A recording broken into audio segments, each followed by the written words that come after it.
জ্যেষ্ঠ ভাতৃ বধূ বাহনত যেতিয়া হীৰামনে গৈ মণিপুৰৰ লোক পাইছিল গৈ তেতিয়া মন্ত্ৰবাহনে হীৰামনক কৈছিল, হীৰামা তুমি আৰু মই ভাই যিহেতু মোৰ মণিপুৰত কোনো নাই, গতিকে তুমি আৰু পাতালপুৰলৈ যাব নালাগে, তুমি আৰু মই মিলি এই মণিপুৰতেই থাকিম।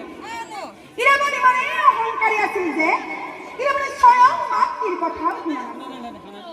মাতৃ ৰূপীয়ে হীৰামনক কৈছিল, বাছা তোৰ সমান বীৰ এই ত্ৰিভুৱনত কোনোৱেই নাই, কিন্তু বাছা যাৰ হাতত তই হবি পৰা জয় সেইজনেই তোৰ পিতৃ হ'ব জানিবা। অৰ্জুনৰ হাতত হীৰাবান পৰাজিত হৈ গৈছিল। প্ৰভু কৃষ্ণই বুদ্ধি কৰি অৰ্জুনক হীৰাবানৰ ওচৰলৈ পঠিয়াই দিছিল যাতে পিতা আৰু পুত্ৰৰ মাজত চিনাকি হয় যদি হয়।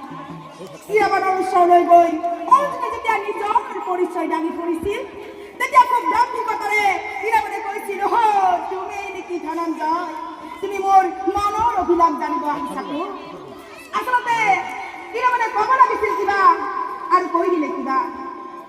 সেয়েহে যিবিলাক ল'ৰা ছোৱালীয়ে পিতৃ মাতৃক ভক্তি নকৰে, যিবিলাক ল'ৰাই সততে পিতৃ মাতৃৰ লগত কাজিয়া পেচালত লিপ্ত হৈ থাকে, সেইবিলাক ল'ৰা অকলতে যমৰ ঘৰলৈ গতি কৰে, ৰজা যমৰ ঘৰলৈ গতি কৰে।